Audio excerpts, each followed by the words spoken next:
NEET மறுதேர்வு நடத்த உத்தரவிட முடியாது என்று மேல்முறையீட்டு மனுவை தள்ளுபடி செய்து உயர்நீதிமன்றம் உத்தரவு பிறப்பித்திருக்கிறது. முக்கிய செய்தியாக நாம் பார்த்துக் கொண்டிருக்கிறோம். விவரங்களோடு இணைகிறார் எமது செய்தியாளர் சுரேஷ்.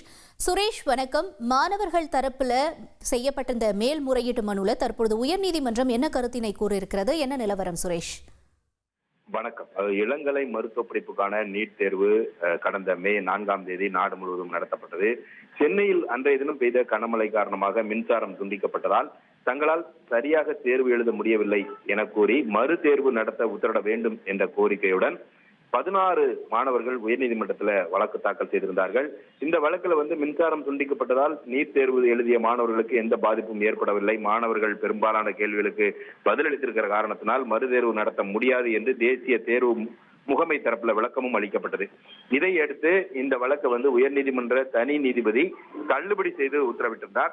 இந்த உத்தரவை எதிர்த்து மாணவர்கள் தரப்புல மேல்முறையீடு செய்யப்பட்டிருந்தது. இந்த மேல்முறையீட்டு மனுக்களை நீதிபதிகள் நிஷா பானு மற்றும் ஜோதிராமன் அடங்கிய அமர்வு விசாரித்தது.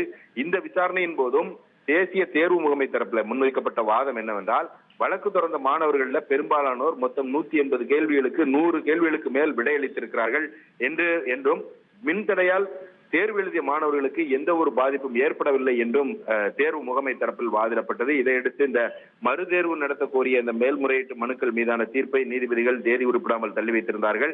இன்றைக்கு இந்த வழக்குல நீதிபதிகள் தீர்ப்பளித்திருக்கிறார்கள். நீதிபதிகள் தங்கள் தீர்ப்புல தேர்வு முறைகேடுகள் நடந்துள்ளதாக, தேர்வுல முறைகேடு நடந்துள்ளதாக நிரூபிக்காத வரைக்கும் மறுதேர்வு நடத்த உத்தரவிட முடியாது என்றும், மறுதேர்வு நடத்த தற்போதைக்கு உத்தரவிட்டால் 20 லட்சம் மாணவர்களுக்கு மேல் பாதிக்கப்படுவார்கள் என்பதனால் இந்த வழக்கை ஏற்க முடியாது என கூறி இந்த மேல்முறையீட்டு வழக்கை தள்ளுபடி செய்து நீதிபதிகள் உத்தரவிட்டிருக்கிறார்கள்.